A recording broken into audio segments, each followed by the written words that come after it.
Hey guys, what's up?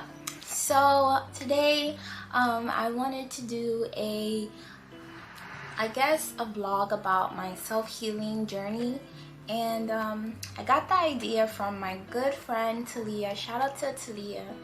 We were talking and she was like, just talking about life and stuff, and she was saying like how I should do a video about like my journey on healing and things I've done and what's helped me and stuff like that. And I thought it would be cool. I was already thinking about doing something like this. I think I kind of touched base on this in my what's it been like as a single mom video, so if you haven't watched that, definitely go check that out.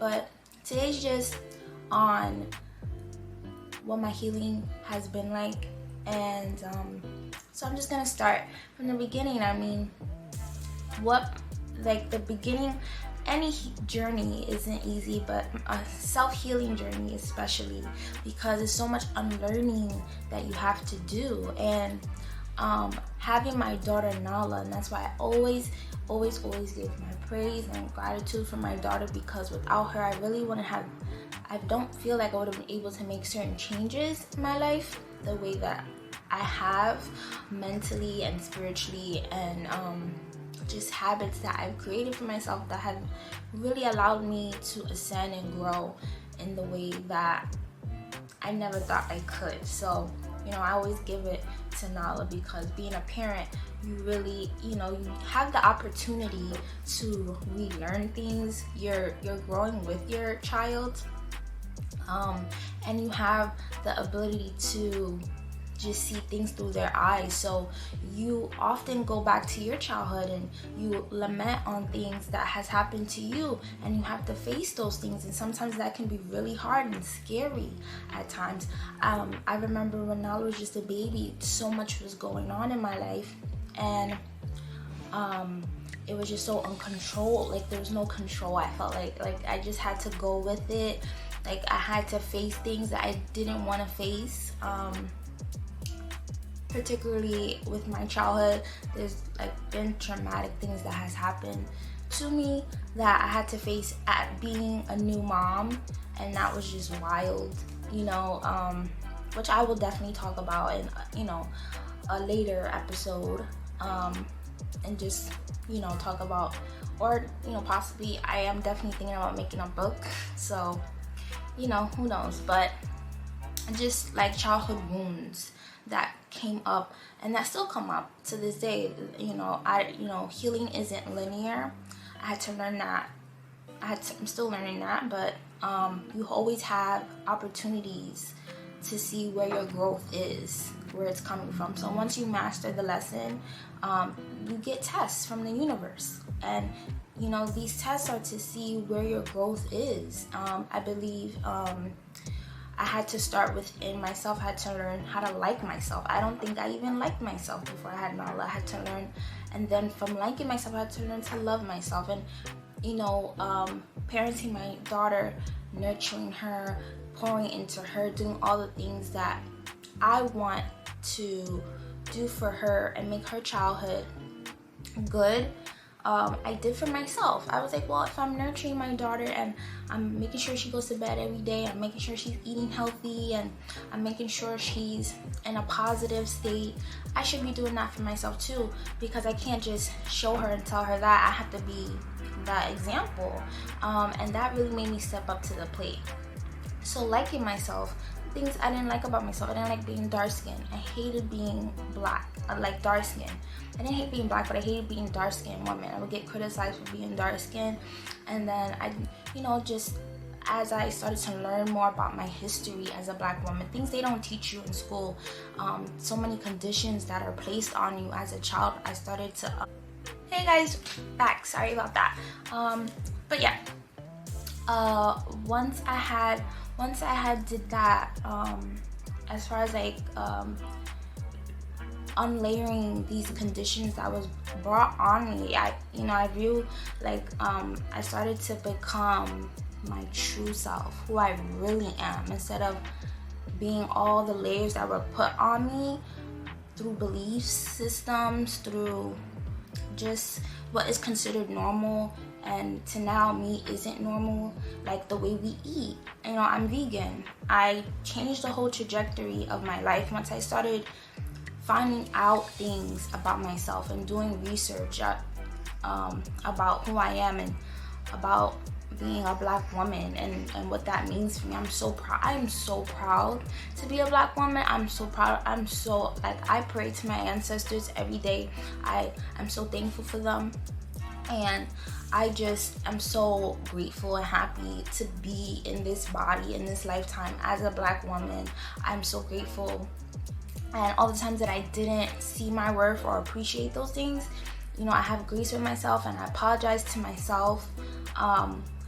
And I had to learn to stop living through my inner child, because she will end up controlling my life. She will be, I didn't want to live through her. I wanted to take the reins and learn, like, okay, I got this now, you know? I had to, like, really come to an understanding that I'm living through her, and if I continue to, she's wounded and she's gonna make decisions that aren't best for her.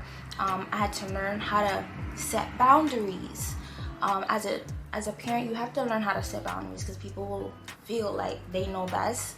You're a mother, you have to mother without the outside noise. So I just learned to reduce the noise and do what's in my heart and learn how to move with my soul, with my back again. Sorry about that.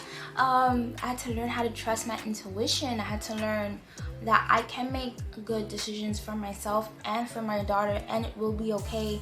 And once I started doing that, once I started being in tune with myself and just following my own path, blessings started to come in. Just, you know, blessings of peace, blessings, you know, like, you know, it just became a little more easier. It wasn't, okay, sorry about that cutting off. If it does it again, I'm just gonna record on my phone. But yeah, so I had to learn to trust myself and learn that my boundaries are okay to set, and people that love me and respect me are just gonna respect my boundaries. I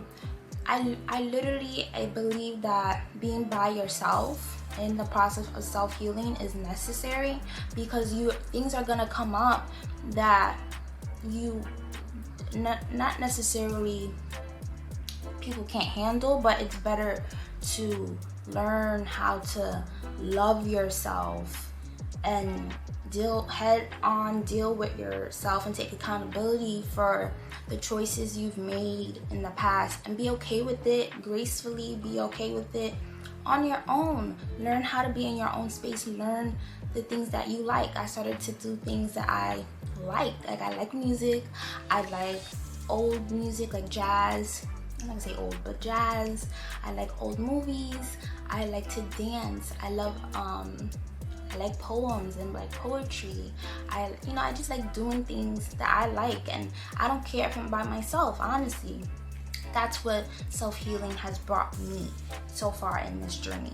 I would also say, and that applies, when I say having boundaries, that applies to everybody. No one is off limits. Family, friends, co-workers, neighbors, whatever. Your dog, put your dog in place, whomever, you know what I'm saying? Because you matter. You have to know that you matter, that you're worth it, that I started looking at all the good qualities that I had, and I was like, yeah, I'm a good person, like I am a good person. I have good intentions, I have integrity, I have respect. I learned to respect myself, and I put myself at a standard, not arrogant or ego, just working on like being in a soulful place, and that just brings you so much peace when you're not even validation. That's another thing too.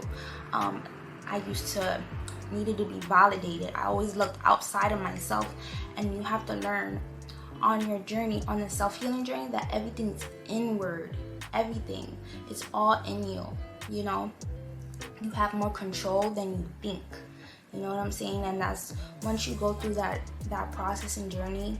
And I will talk about this in a different video, a spiritual awakening. I had a spiritual awakening that may be for like, what are you talking about, weird to some people. Hey, but it's been my journey and that's been my experience. So but I will dedicate a whole video to that, because in the process of having a spiritual awakening, that was like the catalyst to my self-healing, and so many things, and even now to this day, have formed out of that. So I will dedicate a video to that. But just to go back to, you have to know it's all within you, and your choices that you make for yourself. I mean, everything starts with you. Loving yourself starts with you. You have to like yourself first in order to love yourself, you know. You have to work on the things that you don't like, but don't beat yourself down for it. Just acknowledge it and say, I'm gonna work towards that. Create a schedule for yourself. Discipline. Self-discipline is the ultimate of self-love, because you have to be consistent in your self-love. You if you say you're gonna go to the gym every 3 days, commit to that. Just commit to something, anything. Journal down your emotions. Writing, if it's writing, if you love to write, just commit to anything that you like and love that's gonna help you. Therapy also helped me as well. I was in therapy a good portion of my, since I started therapy when I was 14 with my mom, but I then since the therapy on my own, and I did that for a while, and that was really good. But I noticed that I would be codependent on my therapist.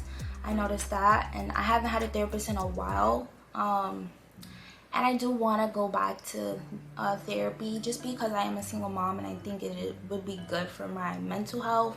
But I want someone that's aligned with me, and I feel like the universe will help me when it's time. But so far I've been doing good on my own. I'm looking into maybe getting like a life coach. I've done even Reiki healing. So I'm into just healing my body, healing the things, healing the innermost, deepest parts of myself, and being a kid, like having my daughter, I learned to just let it be, let it flow. Okay, so back. If it does it again, we're done. But I'm pretty much almost done the video anyways. But yeah, back to just being like a kid. Like, nothing matters when you're a kid. So being in that childlike space of like just taking it easy, not caring what people think, how I look. Like, I used to care about, do I look this way? Like, take people's perceptions out of your head.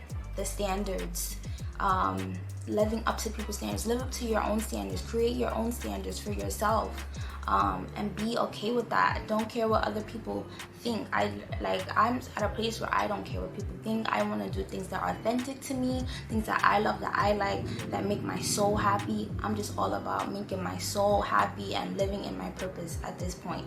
Once you get to that point, nothing else matters but what you want to create, and the goodness that you want to prosper to be, and I would just want to be that. I want to be that in general in life, Also, just like back to like being on your own, because when you're on your own, no one's opinions are around you. No one can infiltrate how you should be. You know what I'm saying? So if you have an opportunity, just be single, be on your own, and figure yourself out, and take time with that. Like, just enjoy yourself. You know what I'm saying? Then you're all good. And I mean, I live by that to this day. I do things like gratitude every single day. I just write 10 things I'm grateful for every day, because you change your mindset. Once you change your mindset, you look for the positive things. You automatically gravitate to positive things, and that's been very helpful. Doing yoga has been very helpful. So I just started doing things that will help me mentally, spiritually. You have to take care of all elements of yourself, and being vegan has been one of them. And I honestly want to become alkaline, and I will make that happen. I know for sure. So yeah, I mean, I hope I'm not missing anything. Comment down below what your self-healing journey has been like, what the process has been like for you. I know there's a lot of things that I had, and I'm still working on mother wounds, how my mom treated me, our relationship, and how I don't want that to transcend into my relationship with my daughter. That's one thing I've been working on. I, you know, have some other childhood wounds that I won't discuss right now, but that I have worked through, and I will speak on in a later episode. And just other things, like just how I was parented and how that has not been the same in my home. So I just do a lot of things differently, and I'm okay with being different. Be okay with being different. Be okay with being the oddball in your circle and doing things differently, however that may be, however that may look to you. And just be okay with that. Learn to be okay with that. No validation needed from anybody, because it's your life and you get one so far from what we know. And you know, you don't want to people please, you know, and make everybody else happy besides yourself. You don't want to just be existing instead of living. I had to learn that too, and I'm living. I'm actually living. I'm happy about living. I'm happy living with my, like, living life with my daughter and creating like a happiness in our home, like a safety net. I'm glad that I can be her safety net and she's my safety net. I'm just so proud of that. And life is good. I just see so many blessings in my future. I'm so blessed and happy, and I wish you all the same. Peace and blessings to you. I hope I didn't miss anything. I hope I didn't miss anything. This journey has been a journey, but it's been worth it. But that's my advice to you guys. Comment down below what your journey has been like. And yeah, I hope I can connect with you guys, and make sure you guys like, comment, subscribe to my channel. And I'll see you guys in the next video, which I'm really excited about. And yeah, bye for now. Bye.